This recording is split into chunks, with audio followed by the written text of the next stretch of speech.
Oi, gente! A graça, a paz, o amor e o favor do Senhor seja sobre a tua vida.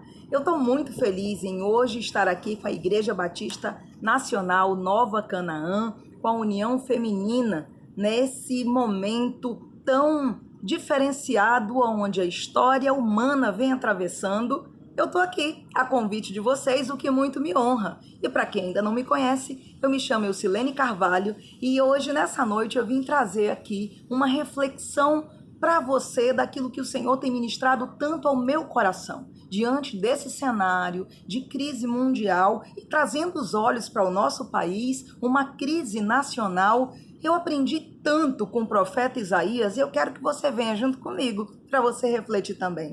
Vamos lá? Isaías capítulo 6, versículos de 1 a 8. E a gente pode estar lendo junto. Vai abrindo aí a tua Bíblia comigo. No ano em que o rei Uzias morreu, eu vi o Senhor assentado num trono alto e exaltado, e a aba de sua veste encheu o templo. Acima dele estavam serafins. Cada um deles tinha 6 asas.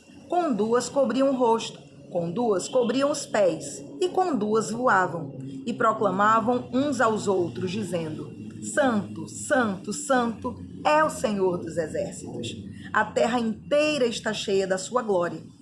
Ao som das suas vozes, os batentes das portas tremeram e o templo ficou cheio de fumaça.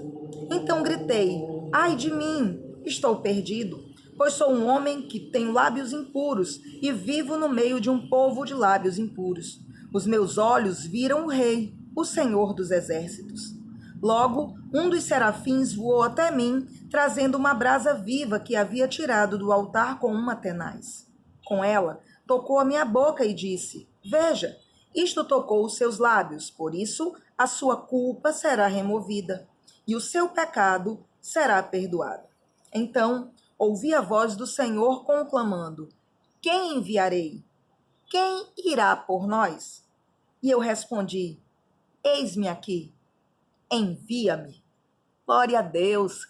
Nós vemos aqui então um tempo onde Judá estava vivendo uma crise generalizada. O rei Uzias havia morrido, ou seja, o homem bom, a referência nacional de alguém que estava agindo com justiça, com temor ao Senhor, com equidade naquilo que era a condução do rei, de um reino, havia morrido.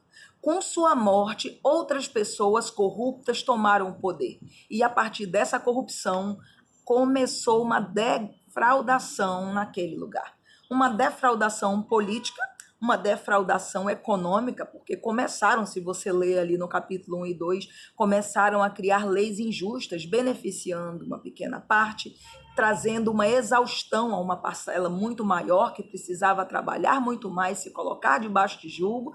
Com tudo isso, começou a haver uma grande inversão moral de valores, aquilo que era certo aos olhos de Deus começou a ser como errado, e aquilo que era errado aos olhos de Deus e certo aos olhos do inimigo, começou a agir como certo. Espiritualmente, o povo estava tão desgarrado que você pode ler em capítulos anteriores que existem versículos dizendo que um animal irracional poderia ter muito mais poder de discernir do que o povo de Deus poderia. Eita, que tem muita similaridade com o tempo que nós temos vivido, não é verdade? Quando nós olhamos o contexto político e o contexto econômico, nós vemos que há todos os dias muitas notícias onde alguns querem fazer algumas coisas em benefício do povo, até mesmo no meio dessa pandemia mundial, aonde uma parte quer que entre logo com uma medicação para que mortes não aconteçam, mas uma outra parte, não sabemos ainda ao certo por quais motivos, querem segurar, querem reter. Paralelo a isso, existe aí um povo politicamente agindo em função de estar acontecendo essa paralisação, como é que a gente pode dizer, essa grande crise. Eles acabam extrapolando alguns limites que precisa acontecer para fazer as compras, né? Quando entra em estado de calamidade, não tem mais lei, não tem mais parâmetro nenhum. Todos os governantes compram o que quer, no valor que quiser, e não precisam praticamente prestar conta. Então, isso é bom e agradável para alguns políticos, manter a desordem e o caos, que é para eles poderem fazer essas compras terríveis, né? E encher os bolsos. Então,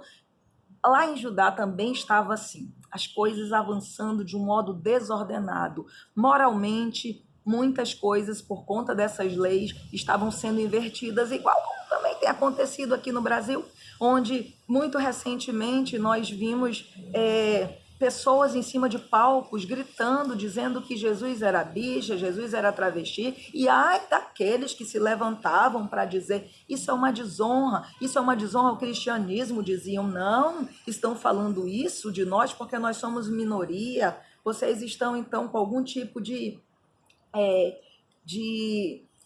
esqueci agora, me fugiu a palavra, mas como se nós estivéssemos descredibilizando eles só porque eram homossexuais, ou seja, moralmente, uma inversão de valores. Espiritualmente, o que temos a dizer? Uma degradação total, completa e irrestrita, onde agora, num passado recente, no mês de fevereiro, escolas de samba adentraram avenidas de carnaval levando o nome de Jesus como se estivesse sendo representado pelas minorias. E nós vimos pastores que se diziam evangélicos e até renomados no Brasil aprovando, dizendo muito bem, essa escola de samba conseguiu retratar quem é a pessoa de Jesus, espiritualmente, completamente entrando em degradação. O nome de Jesus sendo escarnecido e muitos sem se levantar para defender o nome de Jesus. Era um tempo difícil aquele, é um tempo difícil esse. Um tempo onde pessoas, amantes de homem casado, levam seus dízimos no altar e seus pastores aceitam e recebem, mesmo sabendo que aquele dinheiro é fruto do adultério, é fruto da fornicação. Muitos pastores, líderes, pessoas que se estão investidas de alguma autoridade, passando a mão na cabeça, andando sem santidade, ensinando doutrinas errôneas para o seu povo, somente talvez com o propósito de dizer eu tenho um rebanho ou eu arrecado aqui, parte eu aplico no reino e parte eu mantenho o meu padrão. Importa que no meio daquela crise, como a crise em que nós estamos vivendo também, se levantou um homem com uma grande experiência com Deus e a chamada para nós nessa palavra de hoje, dessa noite, é que eu e você sejamos as pessoas também chamadas para uma grande experiência com o Senhor. O rei Uzias havia morrido, com isso a crise estava acontecendo, mas Isaías nos ensina 3 passos, onde houve um grande acender no coração dele, um grande avivamento, e ele ouviu a voz de convite do Senhor para ir após eles, e ele aceitou. A primeira coisa, ele olhou para o céu e viu o Senhor assentado. Quando eu tiro os meus olhos da condição horizontal dos meus problemas e olho para o céu, eu consigo respirar. Eu consigo acreditar que o meu Deus, o meu Senhor, continua no controle de tudo. Ele está vendo a pandemia, ele está vendo toda essa algazarra acontecendo, ele está percebendo todas as coisas e ele continua no controle quando nós chamamos ele a estar no controle. A primeira coisa que eu preciso nesse tempo é parar tudo e dizer, Senhor, eu não vou deixar essa crise entrar dentro de mim e me enlouquecer. Eu não vou corromper os meus valores de uma cristã que confia, que crê num Deus Todo-Poderoso, para ser aquela que agora está entrando em depressão, entrando em angústias, com medo do amanhã. Stop, para! Deixa o Senhor hoje levantar a tua cabeça e enxergar que é de lá que virá a redenção. Como essa luz que estamos aqui vendo sobre a minha cabeça, que do alto também vem a luz para iluminar as áreas escuras da nossa vida, as áreas de crise da nossa vida, em nome de Jesus. Segunda coisa que o profeta faz no meio de toda aquela crise, depois que ele olha para o céu e ele se acalma, e ele lembra que tudo continua no controle do Senhor, é só clamar a ele olha para dentro de si e ele reconhece, eu vi o Senhor, eu estou me relacionando com Deus, ai de mim, vou perecer. Eu sou errado, eu tenho lábios impuros e ao meu redor, aquelas pessoas que eu tenho convivido, aquele círculo que eu tenho andado, também são pessoas que têm lábios impuros.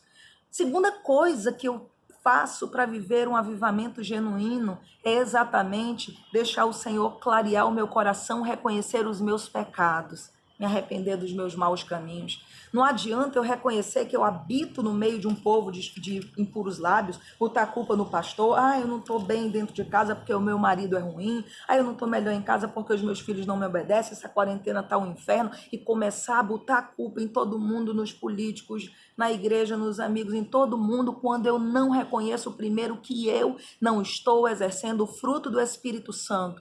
Porque, irmãs, quando nós estamos desfrutando do fruto do Espírito Santo, até as crises, até as provações, elas vêm diferentes na nossa vida.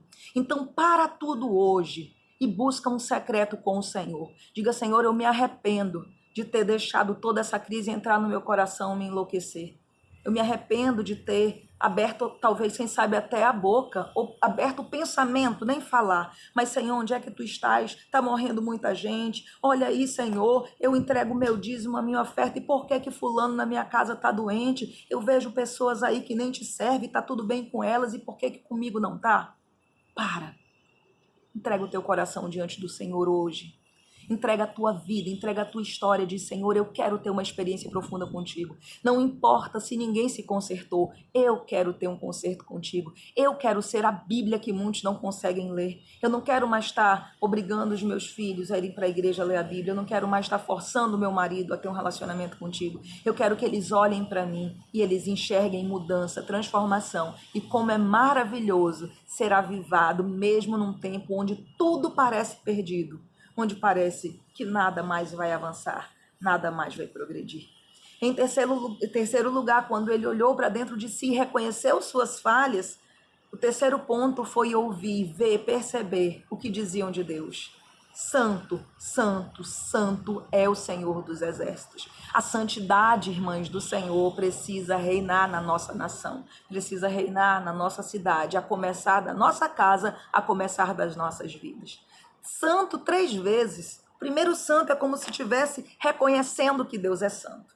O segundo santo é como se estivesse ressaltando que Deus é santo. E o terceiro santo é como se estivesse definindo, eu quero essa santidade para a minha vida. É absoluto. Santo, santo, santo.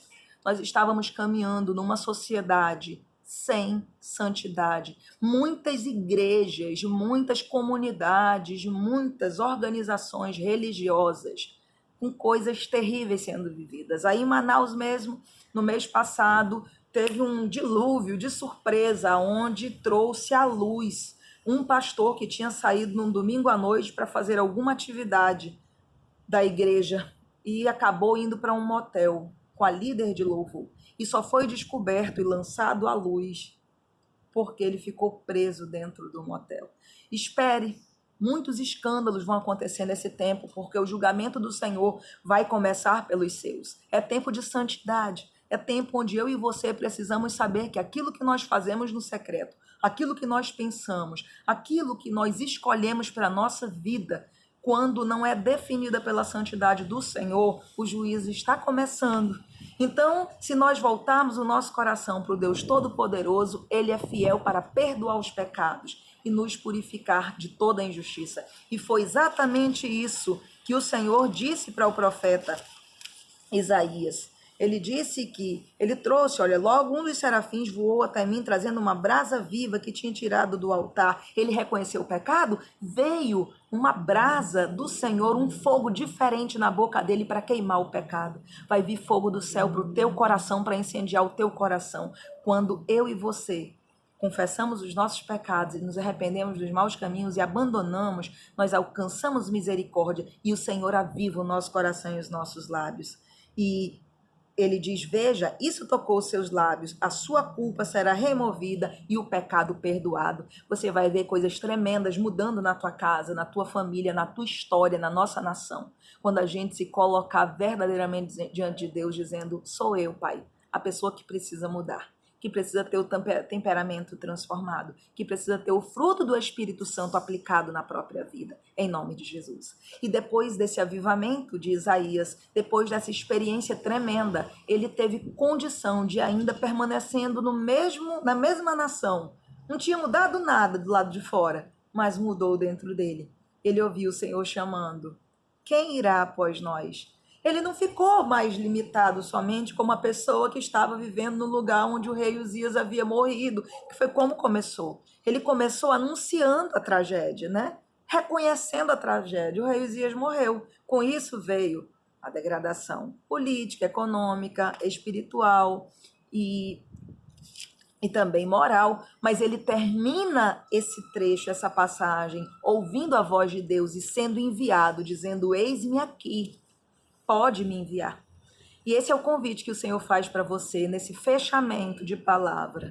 Quem vem no meio dessa crise após a Trindade, Deus Pai, Deus Filho e Deus Espírito Santo, agindo com bondade, agindo, socorrendo pessoas, levando palavra, perdoando pessoas, levando esperança por meio daquilo que você crê, mudando o posicionamento de aflição para um posicionamento de confiança, abrindo a boca para confessar Jesus, ainda que acabe tudo aqui nessa terra, ainda que não venha cura, a figueira não floresça, ainda que nada aconteça, ainda que eu morra amanhã, eu morro feliz porque eu vou te encontrar no céu. Mas enquanto eu estou na terra, Senhor, é-me dado o direito de orar, de clamar para ver coisas transformadas. Tu transformando, aleluia. Tu não transformando, continue sendo Deus absoluto.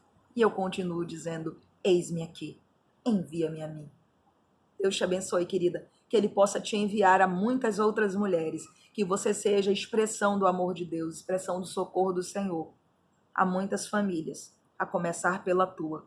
Que os teus filhos, que o teu marido, que os teus pais possam enxergar em você uma mulher que no meio da crise encontrou o favor do Senhor. As portas se fecharam para dentro, mas a porta do teu coração se abriu para que a luz do Senhor pudesse entrar. Deus te abençoe. E foi um prazer ter estado aqui com você. Paz.